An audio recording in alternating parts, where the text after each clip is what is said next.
नमस्कार, मैं हूं नीरज शर्मा और आप देख रहे हैं न्यूज ड्रम कमेंट्री। ये एक ऐसा शो है जिसमें हम रोजाना की बड़ी खबरों पर एकदम निष्पक्ष कमेंट्री करते हैं। अगर आपको हमारी कमेंट्री अच्छी लगती है तो हमारे वीडियो को लाइक करें, चैनल को सब्सक्राइब करें और नोटिफिकेशन ऑन करें। आप हमें अपने सुझाव वीडियो के कमेंट बॉक्स में भी दे सकते हैं। इस कमेंट्री में हमारा साथ देते हैं हमारे वरिष्ठ सहयोगी, वरिष्ठ पत्रकार और जाने माने राजनीतिक विशेषज्ञ शेखर अय्यर जी। शेखर जी, बहुत बहुत स्वागत है आपका आज की कमेंट्री में। नमस्कार नीरज जी। सर, 2024 के लोकसभा चुनाव में प्रचार खत्म हो गया आज। ये चुनाव कई मायनों में सबसे यूनिक रहा। सबसे ज्यादा लंबा चुनाव था ये, सबसे ज्यादा गर्मी थी, सबसे ज्यादा पोलराइजेशन देखने को मिला। सभी राजनीतिक दलों की किस्मत सबसे ज्यादा दांव पर लगी थी इस बार। अब जैसे जैसे चुनाव समाप्ति की तरफ बढ़ रहा है, एक अजीब सी चिंता बढ़ती जा रही है। सत्ता पक्ष और विपक्ष के लोग एक दूसरे पर आरोप लगा रहे हैं कि परिणाम के बाद हारने वाली पार्टी देश भर में उपद्रव या किसी तरीके का हिंसा फैला सकती है।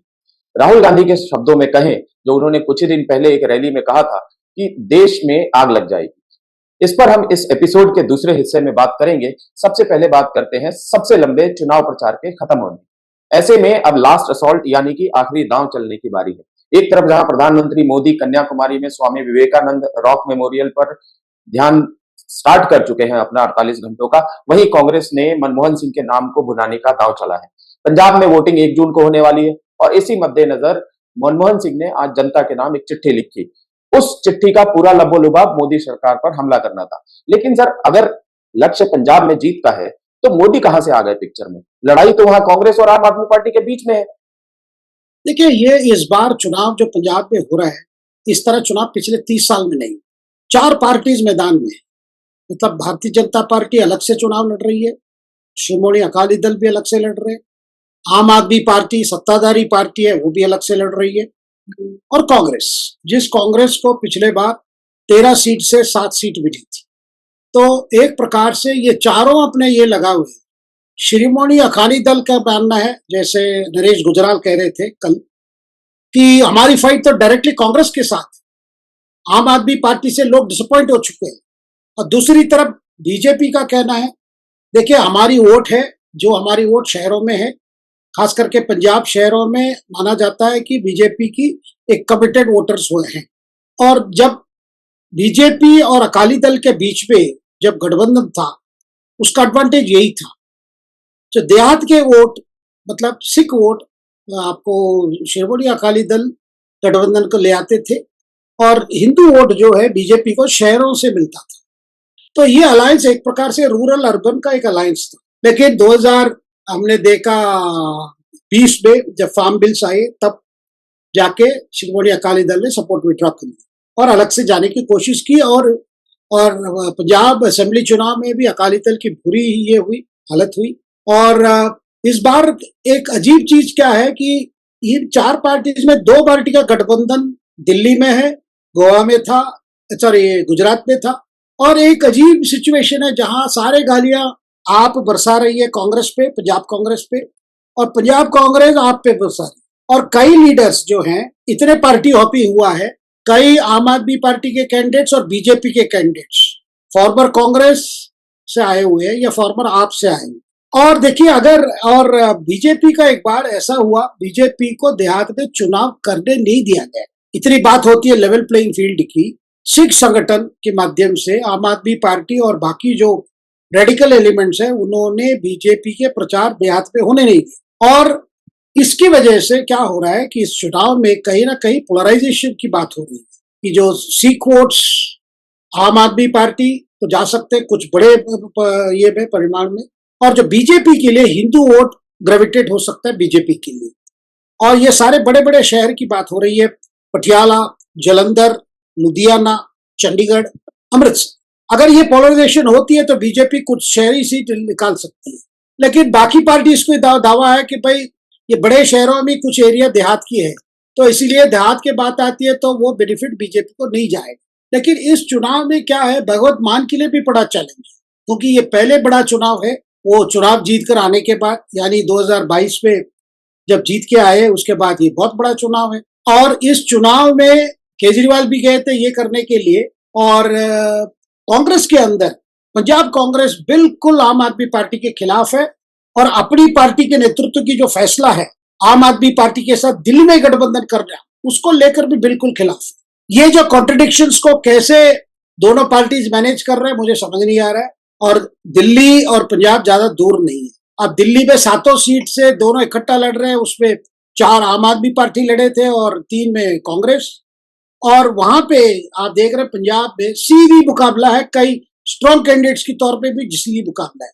लेकिन जो कोलैप्स ऑफ द कांग्रेस और कोलैप्स ऑफ अकाली दल, वाकई देखा जाए तो लड़ाई आम आदमी और पार्टी बीजेपी की है। जो दावा हो रही है बाकी लोग कह रहे हम ही है, और कई जगह पर कांग्रेस कैडर चाह रहे हैं भाई बीजेपी जीत जाए, आम आदमी पार्टी नहीं।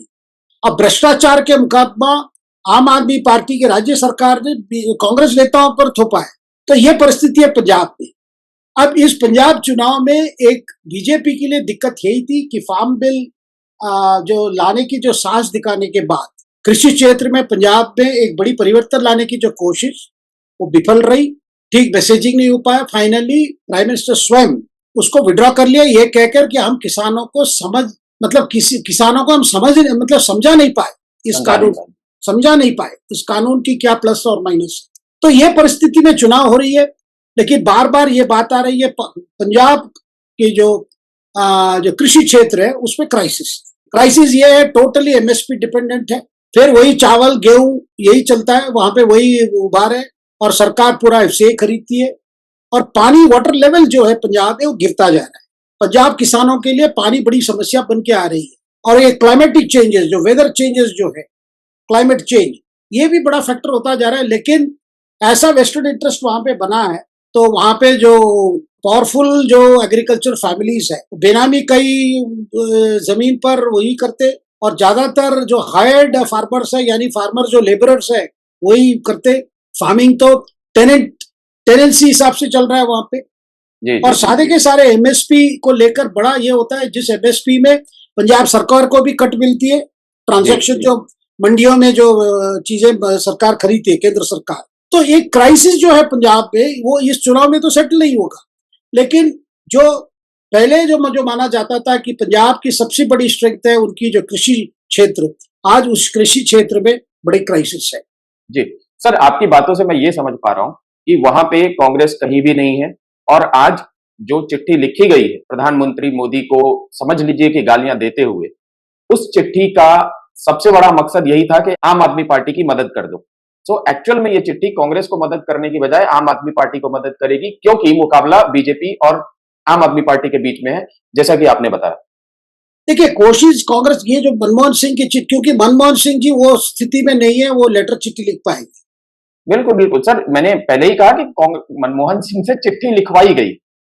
तो ये चिट्ठी मुझे पता नहीं है उनके नाम पे चिट्ठी जारी हुई है, ये मनमोहन सिंह जी के पता होगा। मुझे अभी भी डाउट है। फिर भी मनमोहन सिंह एक पंजाब के, कांग्रेस ने कभी उनको पंजाब के नेता नहीं समझा या उनको प्रोजेक्ट किया गया जी। लेकिन इस बार कोशिश हो रही है। भाई देखिए उनकी टारगेट 2 पर्पस है। आप कह रहे हैं आपको मदद करने के लिए कांग्रेस की जो वोट जो है, अर्बन वोट जो बीजेपी से क्लैश करता है, क्योंकि आपका दबदबा ग्रामीण क्षेत्र में तो है ही, देहात में है। लेकिन वो चाहते हैं भाई जो जहां सिटी जो वोट्स जिसकी मैंने बात किया कि पोलराइजेशन होगा तो बीजेपी को 2-3 सीटों पे फायदा हो सकता है, उन सीटों पे ये मैसेज जाने की कोशिश हो रही है। जी बिल्कुल सर, मनमोहन सिंह की चिट्ठी से केवल एक ऐसी बात है जिसका मैं जिक्र करना चाहूंगा। इन्होंने लिखा है कि 750 किसान शहीद हुए। अब मुझे एक बात बताइए, हम कितने दिनों से जानते हैं, हमने आपस में भी बातचीत की है, इन 750 किसानों में कई नाम तो ऐसे हैं जिनका कुछ अता पता नहीं है, कई लोग ऐसे हैं जो किसी दूसरे मामले में जिनकी डेथ हुई, कई तो बच्चे हैं 2-2 साल के बच्चे। तो इस तरीके का एक अप्रोप्रिएशन करके और उस साल उस पर्टिकुलर ड्यूरेशन में जितने लोगों की डेथ हुई और जिसका कोई रिकॉर्ड नहीं है उसका उठा करके इसमें नाम डाल दो, ये किस तरीके से कांग्रेस को मदद करेगा? देखिए ये वो उसमें देखिए कांग्रेस की प्रॉब्लम, आम आदमी पार्टी तो कांग्रेस को कभी वहां पे जीने नहीं देंगे। तो वहां पे तो कांग्रेस की तो हालत खराब कर रखी है आम आदमी पार्टी की, भ्रष्टाचार का आरोप, कई कैडर ठीक नहीं है। तो कांग्रेस में तो, और इस बार आप देखें नवजोत सिंह सिद्धू जैसा नेता जेल से तो बाहर आ गए, उनकी टर्म खत्म हो गई, मतलब जेल टर्म, जो एक्सीडेंट रोड रेज मामले में जो सुप्रीम कोर्ट उनको दंड दिया था वो तो हो गया, लेकिन वो अभी एक्टिव नहीं है, सक्रिय नहीं है। और वहां पे सारा कुछ प्रदेश अध्यक्ष वारिंग जी हैं, वही कर रहे हैं सब। लेकिन ये जो आपने कहा 750 किसानों की जो सैक्रिफाइस, कुर्बानी की जो बात हो रही है, आपने सही कहा है, उसमें कोई वेरिफिकेशन नहीं हुआ था, कोई एस्टैब्लिश नहीं हुआ था। केवल उसमें मैंने सुन रहा हूँ कि भाई कई लोग जब एक्सीडेंट में जिनका डेथ हुआ था, वो एक्सीडेंट किसान आंदोलन में पार्टिसिपेट करने के समय में हुआ था। वैसे जितनी एक्सीडेंट हुई है दिल्ली चंडीगढ़ हाईवे में, तो जी सबको जी इसमें जोड़ा गया, हमें पता नहीं। और बिल्कुल ये भी बताया गया कभी कभी कभी ऐसा भी हुआ था कि भाई पुलिस एक्शन हुआ था, उसमें लोग मरे थे। पुलिस एक्शन में तो कहीं ये, लेकिन ये बात भी आई थी कि किसानों के मैं तो किसान नहीं कहूंगा, जो आंदोलनकारी, उनके अंदर ही से फायरिंग हुआ था, जिसमें 2 लोगों की ये हुई, जी जी जी फिर आहत हो गए, फिर मेरे ख्याल हॉस्पिटल में उनकी डेथ हुई। देखिए ये बार बार कोशिश हो रही है, लेकिन सामने जो आ रहा है नीरज जी, ये 13 के 13 आम आदमी पार्टी जीत ले, लेकिन किसानों की जो समस्या है, पंजाब एग्रीकल्चर को लेकर जो क्राइसिस बनी है, जिस क्राइसिस को सबको लगा कि फार्म बिल्स चीजों को बिगाड़ देगा, बड़े पूंजीपति आ जाएंगे, ये आ जाएंगे, लेकिन ऑल्टरनेटिव क्या है? क्या ऐसे चावल और गेहूं करते रहेंगे जब चावल की डिमांड भी कम हो जाएगी? ठीक है, बिल्कुल अभी 80 करोड़ फैमिली को सरकार ये दे रही है, मुफ्त में दे रही है, वो जो प्रोक्योरमेंट होगा उसमें चला जाएगा कुछ, लेकिन इतने चावल कौन खा रहा है आज? और गेहूं में भी आप जानते हैं, पंजाब की गेहूं क्वालिटी बहुत डाउन हो गई है। जी भारत जी में बिल्कुल सबसे बढ़िया गेहूं आपको मिलता है मध्य प्रदेश की, और छत्तीसगढ़ जैसे राज्य भी राइस भी अच्छे ग्रो कर रहे हैं। बिहार में अच्छा राइस ग्रो हो रहा है, उड़ीसा में है, तमिलनाडु में है। देखिए पहले जो एक प्रकार से पंजाब का एक एडवांटेज था, जो हरियाली की जो रेवोल्यूशन हुई, ग्रीन रेवोल्यूशन, उसके बाद धीरे धीरे करके ये जो नेक्सस रहा है, यानी जो साहूकार और बिचौली है, जो बीच में मिडिलमैन है, और हमारे गरीब किसान, पंजाब में भी किसान गरीब है, लेकिन बड़े जमीन जो बेनामी पे चला रहे हैं, जो लोग बाकी पार्टीज में भी है, ग्रेन जी जी डीलर्स है, जो बिल्कुल राजनेता भी है दिन में, और जब चुनाव नहीं है तो वो ग्रेन डीलर्स है। तो बिल्कुल ये जो समस्या कैसे सॉल्व होगा? अब मैं तो 22 की बात कर रहा हूँ, 5 साल यानी 2027 में जब पंजाब में चुनाव होगी, तो हमारी भगवंत मान की सरकार क्या रिकॉर्ड लेके जाएगी? और मुझे तो लग रहा है जैसे ये चुनाव खत्म होगा, जो भी परिणाम आएगा उसको लेकर आम आदमी पार्टी की क्राइसिस पंजाब में भी शुरू होगी, नीरज जी, जी पार्टी जी के अंदर। बिल्कुल सर। अब मूव करते हैं इस मुद्दे से दूसरे मुद्दे की तरफ। एक तो प्रधानमंत्री गए ध्यान पे, दूसरा बाकी सारे नेता कहाँ जाएंगे, इसका कुछ आइडिया है आपको? सब कोई कुछ ना कुछ तो करेगा ना चुनाव प्रचार खत्म हुआ तो। नहीं, इस बार हो सकता है कुछ लोग विदेश जाए। जी लंदन तो ऐसी है आजकल, इतनी फ्लाइट्स है, 9 घंटे में पहुंच जाएंगे, फिर 4 तारीख को फिर आ जाएंगे वापस। और 1 तारीख को इन्होंने एक मीटिंग बुलाई है इंडी अलायंस की, उसका भी केसी वेणुगोपाल जो है कांग्रेस के जनरल सेक्रेटरी ऑर्गेनाइजेशन, उन्होंने कई लोगों को फोन करके बताया। मुझे एक वामपंथी ने बताया भाई हमें फोन आया कि आप दिल्ली में उपस्थित रहिए, बात करेंगे। फिर पूछा गया भाई हम क्या डिस्कस करेंगे, उस दिन एग्जिट पोल भी आ रही है। अब जी एग्जिट जी पोल पे बुलाने के भाई इंडी अलायंस, जो अलायंस एक बार भी नहीं मिला कि रणनीति तय करने के लिए, चुनाव के ऐलान होने के बाद सीटों बंटवारा को लेकर, प्राइम मिनिस्टर कैंडिडेट को प्रोजेक्शन लेकर, वो अभी इस एग्जिट पोल पर डिस्कस कर रही है। मुझे लगता है ऑलरेडी इनके बीच में एक डिस्कशन हो चुका है, क्योंकि परिणाम क्या है ये अच्छी तरह जानते हैं। परिणाम आने के बाद मुझे लगता है कि तैयारी होगी किसी तरह इस रिजल्ट्स को, मैंडेट को रिजेक्ट करके, और बहाना ढूंढेंगे, कहीं ईवीएम को बताएंगे, कहीं फॉर्म 17 को। एक चीज देखिए, तब तक पहले किसी को फिक्र नहीं था फॉर्म 17 को लेकर, इस तरह कुछ बहाना ढूंढ के इलेक्शन कमीशन पे कुछ ब्लेम शिफ्ट करके ये बताने की कोशिश करेंगे ये मैंडेट फ्री एंड फेयर नहीं है। और उसको लेकर सड़क उतरने के भी कुछ संगठन सोच रहे, बिल्कुल उसमें लेफ्ट रेडिकल एलिमेंट्स भी एक्टिव हो जाएंगे, कोई इस्लामिस्ट एलिमेंट्स भी एक्टिव हो जाएंगे, ये दिखाने के लिए कि एक बड़े तरीके से एक अनरेस्ट फैला जाए, ये मैंडेट को क्वेश्चन किया जाए, ताकि वेस्टर्न गवर्नमेंट्स इस तरह के आंदोलन को तुरंत ये करके फिर एक एक करके स्टेटमेंट देंगे।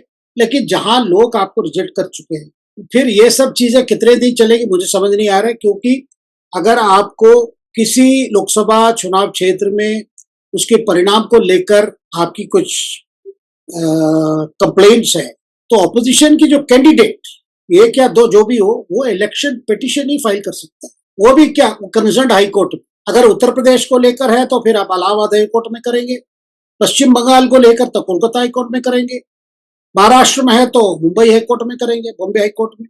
तो कोर्ट भी इलेक्शन पे, क्योंकि एक बार अगर इलेक्शन कमीशन आपको सर्टिफिकेट दे दिया कि यू आर इलेक्टेड, तो जो भी आप रिजल्ट से कंप्लेन रखते हैं उनको एक ही रास्ता है भाई, इलेक्शन पिटिशन फाइल कर रहा है। आप जानते हैं इलेक्शन पिटिशन 1-2 साल लगता ही है। जी बिल्कुल बिल्कुल बिल्कुल जैसे इंदिरा गांधी की जीत 71 इलेक्शन में राजनारायण ने इलेक्शन पिटिशन फाइल किए थे, जिसपे वो अनसीटेड हुए ना, तो एक ही वही रास्ता है। बिल्कुल सर, कहीं आपको लगता है कि कैपिटल हिल वाला सीन देखने को मिल सकता है इंडिया में भी? नहीं, मैं नहीं मानता हूँ। देखिए, मैं इसलिए कह रहा हूँ कि चुनावें हमारे देश में हुए हैं, सरकारें बदले। अगर लोग की तरफ से उस तरह की प्रतिक्रिया है, अगर बदलना है, तो सरकारें बदले और बड़ी पीसफुली हुए हैं।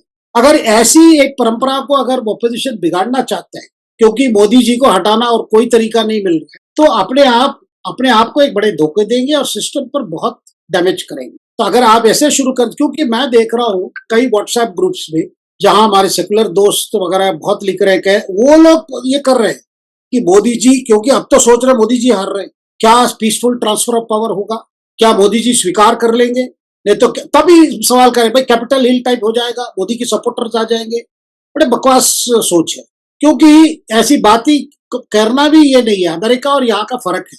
और ऐसी अगर बात है, मैं तो यही कहूंगा, मोदी जी पहले आदमी होंगे, झोला पकड़ के निकल जाएंगे सड़क पर, और विपक्ष की जो राजनीति शुरू करेगी बीजेपी, वो ये लोग कभी भी सीख नहीं पाएंगे।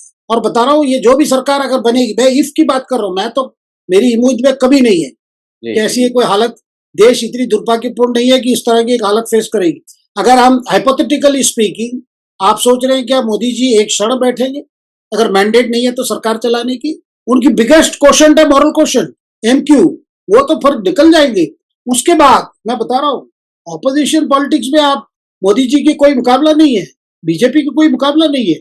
आपने देखा यूपीए कार्यकाल में क्या हुआ, सरकार होते हुए भी सरकार कुछ कर नहीं पाई, पॉलिसी पैरालिसिस इसीलिए तो हुई। और इस बार नीरज जी, आप कल्पना नहीं कर सकते क्या हालत बन रही है। हिंदी अलायंस को लेकर ममता जैसे नेता, बड़े इंपॉर्टेंट नेता, क्या कह रहे हैं, अलायंस नहीं है, फिर कहती है अलायंस है, फिर कहती है हम बाहर सपोर्ट देंगे, फिर कहती है हम जाएंगे नहीं दिल्ली। जी जी जी। और इसी बीच एक एक नेता, नीरज जी, मैं एक छोटी बात रखना चाहता हूँ, ऐसे नेता है अरविंद केजरीवाल, ममता, देखिए ऐसी अगर परिस्थिति बनी, कांग्रेस 200 लेके आ जाती है, 250 लेके आ जाती, और बीजेपी के 200 272 से कम हो जाती है, पीएम सिलेक्शन कितना डिफिकल्ट हो। केजरीवाल कहेगा भाई मैं पीएम बनूं तभी तो जेल न जाऊं या जेल से बाहर आऊं। सर, इसी बात पे आज जयराम रमेश ने सुबह एक पीटीआई को इंटरव्यू दिया और उस इंटरव्यू में कह दिया कि ये नेचुरल चॉइस होगा कि जो भी सबसे बड़ी पार्टी होगी, सबसे ज्यादा सीटें जीत के आएगी, उसी का पीएम का कैंडिडेट होगा। सो इसका मतलब यह है कि कांग्रेस ने पीएम पोस्ट पे ऑलरेडी दावतदारी आज ही ठोक दी, एक तरह की मीटिंग से पहले। बिल्कुल बिल्कुल, है ना, क्योंकि कांग्रेस को इतना तो मालूम है कि 44, 50, 55 सीटें भी किस रीजनल पार्टी की आने वाली है। नेशनल पार्टी तो यही है, अगर आएगी तो इसी की आएगी। परिवर्तन की लहर है, लोगों के अंदर बहुत गुस्सा है, ये हो सकता है, जो वाकई हमने देखा नहीं ना। किसी ने कहा भाई इतने गुस्सा है मोदी जी को, मतलब पूरा हटाना चाहते हैं, उनके चेहरा देखना नहीं चाहिए, तो कहीं नहीं सुना हमने। बिल्कुल नहीं, बिल्कुल नहीं, बिल्कुल और नहीं। और देख, दूसरी बात क्या है, सबको पता है ये अलायंस जो बनी है एक नेसेसिटी बनी है, कॉमन एजेंडा मोदी जी है। सत्ता मिलते ही या सत्ता के जो स्वाह आने लगेगा, तब से ये शुरू हो जाएगा। और इसमें देखिए, जो जो केजरीवाल की जो इंटरव्यू में जो उन्होंने बात रखी, भाई हमने थोड़ी शादी की है, ये तो कोई परमानेंट रिलेशनशिप नहीं है, तो दादा ये इस तरह चीजें चलेगी। और लेकिन मैं मानता हूं नीरज जी, वक्त नहीं है कि ऐसी एक मिलीजुली सरकार के समय नहीं है। जी देश सर, में कई चीजें होनी है, और इस तरह मिलजुली सरकार कभी गवर्नेंस में ध्यान नहीं दे पाएगी। और आज का क्वालिटी ऑफ लीडर्स देख लीजिए, 96 में जो लीडर्स थे कांग्रेस में, और आज के लीडर्स कौन है कांग्रेस में। और ये जो चलेगा, किसी को बिठा दो फिर उससे चलाओ, मनमोहन सिंह 2 ढूंढेंगे, हो सकता है उसमें खरगे मिल जाए, बिल्कुल। बट ये सर, सब आपने इतनी काल्पनिक है नीरज जी। बिल्कुल बिल्कुल बिल्कुल सर। ये सर, आपने हाइपोथेटिकल डिस्कशन भी करना, ये है मतलब जी फालतू लगेगा। जी, लेकिन सर जो अभी हम डिस्कशन कर रहे हैं, खास करके ये अनरेस्ट वाले साजिश की, वो हाइपोथेटिकल नहीं है। एक तरफ आप कह रहे हैं कि एक धड़ा ये कह रहा है कि अगर मोदी जी हार जाएंगे तब कैपिटल हिल हो सकता है, दूसरा धड़ा ये कह रहा है कि ये रिवर्स होगा, अगर विपक्ष हारेगा या जो इंडिया अलायंस हारेगा वो इस तरीके की हरकतें कर सकता है।